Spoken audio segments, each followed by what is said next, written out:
Assalamualaikum warahmatullahi wabarakatuh. Salam jumpa kembali di ASK channel informasi untuk tokoh masyarakat, tokoh profesi, tokoh agama, dan lain-lain. Hari ini kita kedatangan narasumber kita, yaitu Ibu Dr. Rita Rosmala, SPD MSI, sebagai Kasih PAUD di bidang PAUD dan Nikmas Dinas Pendidikan Provinsi DKI Jakarta. Assalamualaikum Bu Rita. Waalaikumsalam warahmatullahi wabarakatuh. Gimana, sehat? Alhamdulillah. Nah, Bu Rita bisa diceritakan sedikit satuan PAUD. Jadi kita kenal ada satuan PAUD formal dan non formal. Bisa diceritakan sedikit, Bu Rita? Ya. PAUD adalah pendidikan anak usia dini yang terdiri dari beberapa layanan, TK, taman kanak-kanak, kelompok bermain atau biasa disebut KB, taman penitipan anak atau TPA, dan SPS satuan PAUD sejenis. Itu adalah yang dimana TK itu adalah PAUD formal, TK PAUD formal. TPA, KB, SPS adalah PAUD non formal. Itu dalam satu naungan PAUD. Ya. Nah, menurut Bu Rita ini seberapa penting sih pendidikan PAUD itu untuk anak-anak? Luar biasa, penting sekali. Jadi ayah bunda, para pendidik dan juga masyarakat, bahwa pendidikan anak usia dini itu sangat penting sekali. Alasannya kenapa sih penting PAUD itu? Satu, bisa membentuk jiwa pembelajar sejati sejak dini. Yang kedua, mampu bersosialisasi sejak dini. Terus ketiga, mampu bekerja sama sejak dini untuk mampu bersosialisasi. Dan empat, bisa melatih konsentrasi sejak dini. Kelima, mampu melatih kesabaran anak sejak dini. Banyak sekali. Keenam itu tertanam rasa hormat kepada orang yang lebih tua sejak dini. Dan 7, memiliki kepercayaan diri dan menanamkan harga diri sejak dini karena menjadi pede mereka dan terbiasa dengan keragaman. Jadi yang 8 tadi kita persiapkan anak sejak dini sehingga anak-anak itu sudah terlatih dengan kesabarannya, jiwa untuk ingin tahu, sudah itu dia bisa bersosialisasi, bisa bekerja sama. Kita mengharapkan anak-anak itu adalah konsentrasi, sehingga pada saat anak siap bersekolah tidak ada lagi rengekan, tidak ada lagi keraguan, tapi mereka dengan percaya diri melenggang dengan damai dan bahagia masuk ke sekolah yang lebih tinggi. Lagi terlebih usia PAUD ini adalah eranya golden age, ya, usia emas. Ya. Nah, Bu Rita, di DKI Jakarta ini banyak sekali PAUD, ya.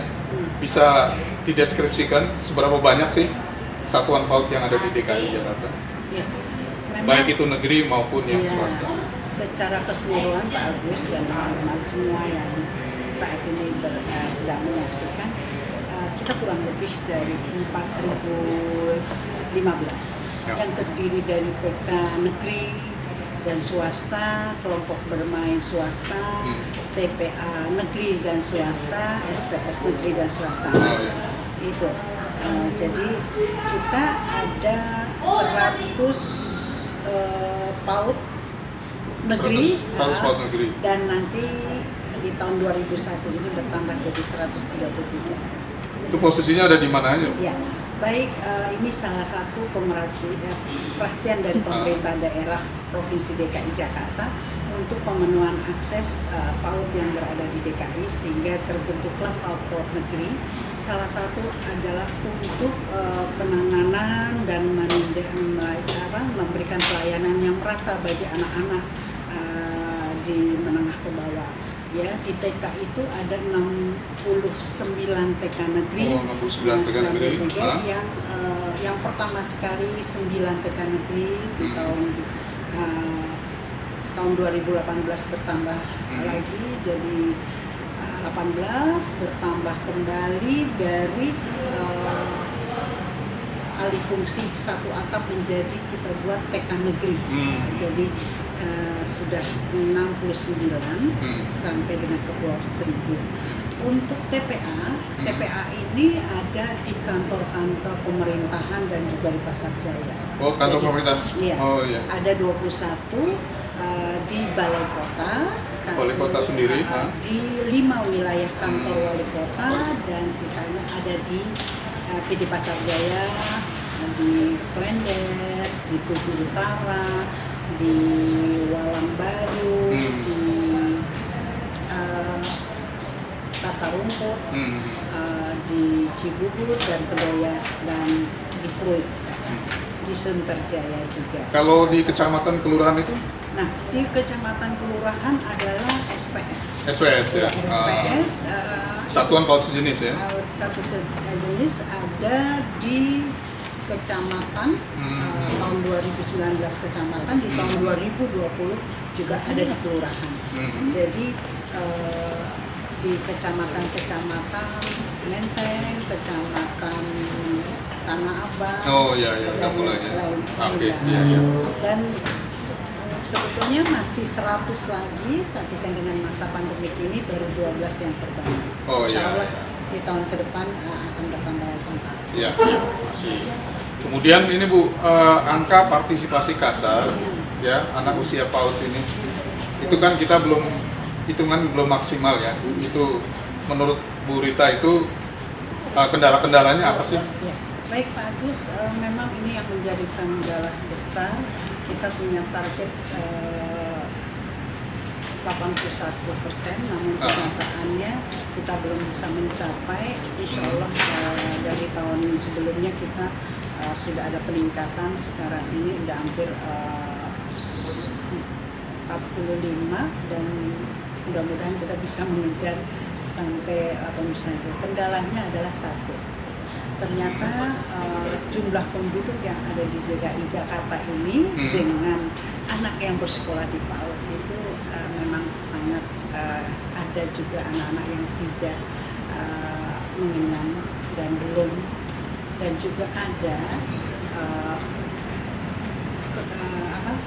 pendudukannya di DKI, namun anak-anak ini tinggalnya dan bersekolah di luar DKI. Iya, ya, secara administrasi di DKI, tapi anak usia PAUD-nya bersekolah di luar DKI, sehingga tidak tercatat. Dan Ya. sebagian juga anak-anak usia 6 tahun itu sudah ada di SD. Oh iya. Ada Iya. juga usia. Itu banyak juga ya gitu ya. Swasta, nah itu. Jadi usia PAUD sudah masuk ke SD Iya. ya, 5 dan 6 tahun. Iya, itu bagus. Yang kendala kita, dan juga satu lagi kesadaran dari masyarakat itu menganggap bahwa PAUD itu tidak penting.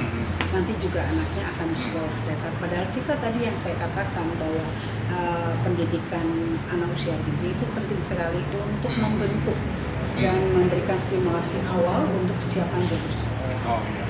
Nah ini Bu Rita, dukungan dari pemerintah pusat maupun pemerintah Provinsi DKI Jakarta terhadap PAUD ini bagaimana Bu? Iya, memang pendidikan anak usia dini ini dari pemerintah pusat sudah mendapatkan perhatian yang luar biasa. Dari tahun 2016 sudah memberikan DAK BOP PAUD. Oh, DAK BOP PAUD. Sesuai dengan di dalam Dapodik, terdaftar di Dapodik, di mana diberikan 2 tahapan, tahap 1 dan tahap 2 sesuai dengan jumlah anak. Setahun itu mereka mendapatkan 600, namun disalurkan melalui 2 tahapan, jadi setiap tahapan 300 per anak. Oh iya. Jadi dari APBN itu ada DAK ya, Iya. BOP Iya. DAK ya. Iya. Semua berhak mendapatkan dengan persyaratan harus terdaftar dan masuk dalam Dapodik. Oh, Dapodik ya, swasta maupun negeri untuk tahun 2020 dan 2021. Tapi sebelumnya tahun 2020 itu untuk TK negeri, SPS negeri belum boleh, belum mendapatkan, tapi di tahun 2020 ini dan 2021 ini untuk negeri maupun swasta. Kalau dari Pemprov sendiri? Nah, untuk Pemprov sendiri memang ada BOP PAUD negeri Oh, khusus BOP PAUD. untuk PAUD negeri diberikan oleh Pemprov per anak juga diberikan per triwulan. Oh, per triwulan per anak. Iya. Anak, iya. Oh iya, masih. Artinya secara dukungan Dan ada juga dari pusat ada maupun lagi, dari Pak, pemerintah kita daerah. juga dari pemerintah daerah memberikan alat permainan edukatif. Oh, dari Ya, AP, tahun 2019 API ya. Tersalurkan 1.677 APE. Sebetulnya kemarin tahun 2020 juga kita menganggarkan dengan di masa pandemi ini ada produksi jadi tidak ada. Oh iya, karena Insya Allah untuk tahun ke depan. pandemi Iya. COVID-19 ini agak terang. Nah ini cerita tentang pandemi, Bu. Pembelajaran di PAUD sendiri terkendala nggak selama pandemi COVID-19 ini? Ya, ya dikatakan kendala ya. Pasti ya. Pasti. Tapi mau tidak mau harus dilaksanakan. Terima kasih juga ini kepada ayah bunda yang sudah mendampingi anak-anak kita di rumah, walaupun di masa pandemi tetap saja pembelajaran berjalan. Caranya gimana, Bu? Pembelajaran apa virtual atau Iya. kan nggak mungkin tatap muka ya? Iya, Oke. kita belum dibolehkan untuk tatap muka, tapi ada suatu prosedur yang kita berikan sesuai dengan juga edaran dari Guru Kepala Dinas Provinsi DKI Jakarta bahwa sekolah tetap memberikan dan berkomunikasi dengan baik dengan orang tua. Satu contoh, jadi lembaga menyiapkan program-program dan berkomunikasi dengan orang tua bisa melalui Zoom, melalui WA untuk memberikan informasi bahwa pembelajaran anak apa yang harus dilakukan dan pendampingan. Seyogyanya memang anak usia dini ini PAUD ini adalah sebetulnya masih dalam pengasuhan orang tua. Namun pemerintah memperhatikan dibuatlah wadah PAUD atau layanan TK, kelompok bermain. Jadi kesempatan di masa pandemi ini memang anak-anak itu harus ada dalam dekatan dan semua diberikan perhatian dari orang tua. Namun untuk awal masa pandemi awal tahun kemarin memang banyak kegalauan. Namun berkembangnya waktu mau tidak mau kita akhirnya terbiasa ya. Jadi sebagian memang ada yang tidak bisa mendampingi anak karena bekerja. Ada beberapa lembaga Bu Guru ada kunjungan. Kunjungan. Sesuai dengan kesepakatan dengan protokol kesehatan tidak boleh ditinggalkan dan setujuan dari orang tua dan keadaan guru sehat juga di lingkungan dan di keluarga itu juga sehat. Oh iya, masih itu informasi yang sangat penting ya untuk kita ketahui di tengah pandemi ini bahwa tetap pembelajaran dilaksanakan walaupun secara daring ya dengan media-media sosial dan lain-lain. Nah ini Bu, akhir-akhir ini kita sering dengar istilah PAUD holistik dan integratif, dan juga ada istilah juga Bunda PAUD, itu maknanya apa? Ya. Nah banyak yang menyalahkan arti juga Pak, PAUD holistik integratif, dan mereka punya bahwa adakah PAUD holistik integratif, PAUD mana saja. Sebetulnya semua PAUD yang ada baik itu TK, kelompok bermain, TPA, SPS itu harus holistik integratif. Karena gini, kembali latar belakang pelaksanaan pendidikan anak usia dini itu setiap anak mempunyai hak hidup dan berkembang. Jadi dia harus terpenuhi dari pemberian imunisasi, pemberian gizi, juga kesehatannya, dan juga selalu memonitoring pertumbuhan. Gitu. Dan selanjutnya hak untuk tumbuh kembangnya. Jadi potensi masa anaknya, masa pertumbuhannya itu juga menjadi perhatian karena untuk diberikan stimulasi potensi anak. Yang ada satu lagi hak perlindungan anak. Jadi kita berhak anak-anak itu punya hak untuk dilindungi dari kekerasan, dari kekerasan secara fisik dan non fisik, diskriminasi dan juga eksploitasi, dan juga salah satu dia mempunyai hak harus tercatat dan terjamin akte kelahirannya itu. Nah berarti dicapil juga hak partisipasi. Jadi anak-anak itu menjamin peranan serta kita kepada anak itu menghargai pendapat sesuai dengan usianya. Nah, dengan pentingnya tadi 4 punya hak kepada anak, jadi ada keterlibatan. Jadi untuk kekerasan kita melibatkan. Nah, itu salah satu kan kita mendapatkan mungkin stimulasi, sosialisasi dari BPPAD. Jadi peranan serta dari beberapa lintas sektor. Jadi ada DPABP, Dinas Sosial, Kesehatan, Dukcapil, oh ya, terus juga semuanya. keamanan, Oh ya. itu Dishub bisa, Dishub, oh ya. pemadam kebakaran, iya, bagaimana menghindari dalam penanganan atau kesiagaan dalam bencana kebakaran tuh anak dari sejak dini udah. Nah, ini peran Bunda PAUD ini apa nih, Bu? Peran Bunda PAUD ini penting sekali karena Bunda PAUD adalah predikat yang diberikan kepada istri pejabat, misal kalau di provinsi adalah istri gubernur. Oh gitu ya. Kalau di kota itu adalah istri wali kota. Di kecamatan istri camat, di kelurahan istri camat. Nah, Bunda PAUD Provinsi DKI itu identik dengan istri daripada mempunyai peran. Ya. Oh, peran. Dikatakan Bunda adalah ibunya. Ibunya, Bapak gubernurnya itu adalah pembinanya. Oh iya. Jadi tugas Bunda PAUD itu berperan serta dalam menggalakkan kegiatan-kegiatan yang meningkatkan APK juga nih, dorongan dari beliau juga membentuk sekolah ramah anak, di dalamnya ada PAUD HI. Jadi ramah anak yang tadi saya sebutkan hak-haknya itu terlindungi semua, dan juga berperan serta untuk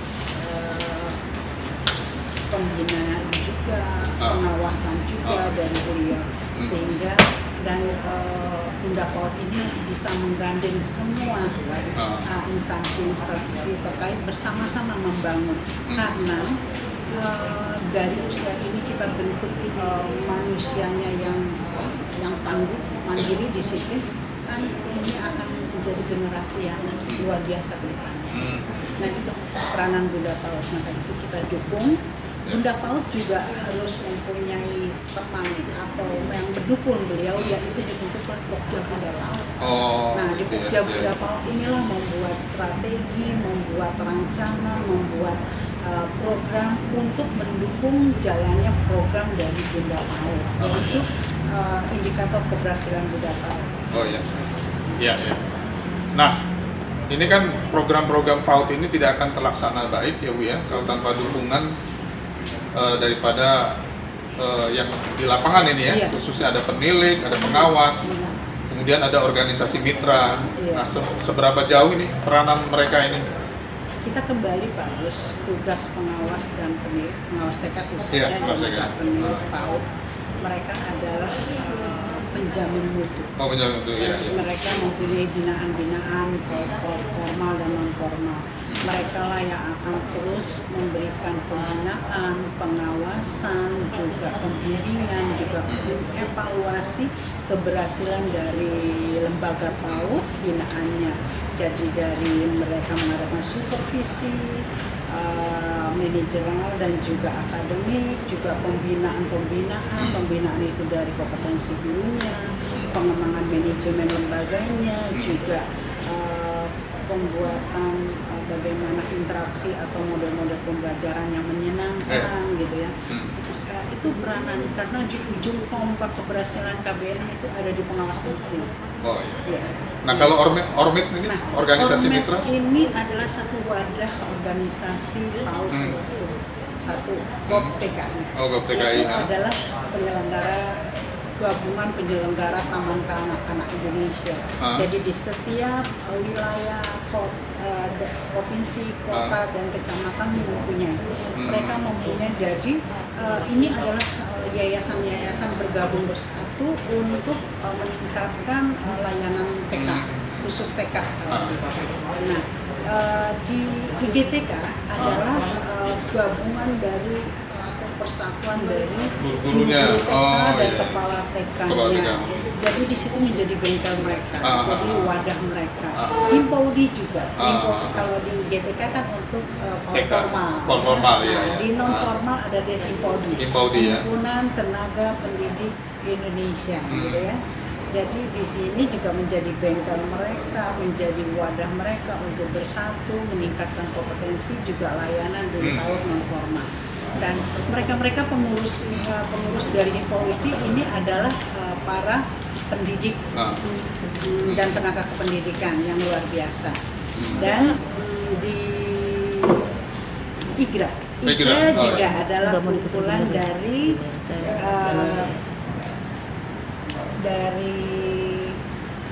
RA yang di bawah naungan pembinaan dari Kemenag.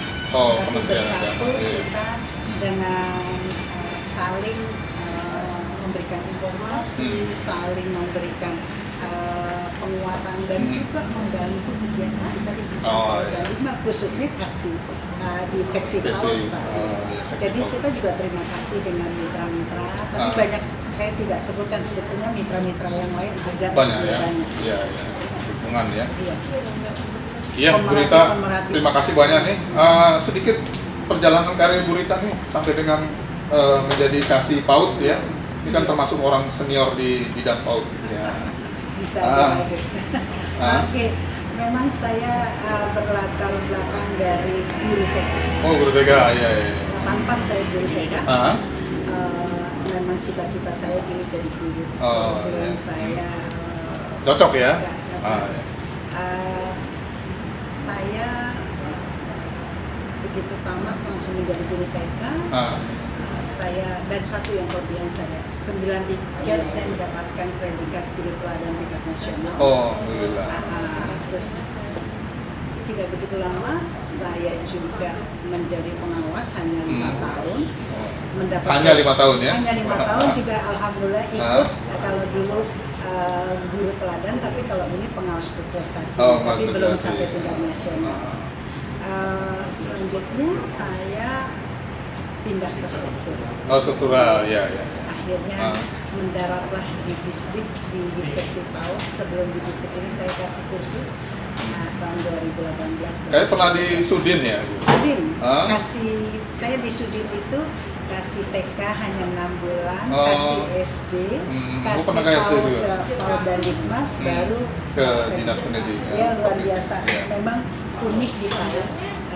PAUD sekarang, kalau dulu PAUD itu tidak menjadi perhatian khusus karena hanya tapi namun berjalannya waktu luar biasa, sekarang menjadi perhatian ya, paling seksi ya. Perhatian ya. Semua karena memang dari PAUD ini semua peranan serta dari pemerintah daerah. Termasuk pemerintah daerah khususnya Bapak Gubernur kita ya, sekarang ini luar biasa dukungannya. Sekali lagi terima kasih Bu Rita, informasi-informasi yang diberikan tentang seksi PAUD ya secara keseluruhan. Tetap sehat dan semangat. Ya, Jangan lupa nanti pakai masker lagi ya. Saya juga berpesan gimana? Kepada ayah bunda yang ada khususnya di DKI Jakarta, jangan lupa masukkan anak di PAUD, dapatkan pendidikan yang baik di PAUD, dan juga ayah bunda saat ini di masa pandemi menjadi pendidik PAUD yang tangguh dan luar biasa. Terima kasih. Ya, jangan lupa like, subscribe di channel ASK. Sekali lagi terima kasih. Wassalamualaikum warahmatullahi wabarakatuh. Ayo kita pakai masker ya. Maskernya, Pak.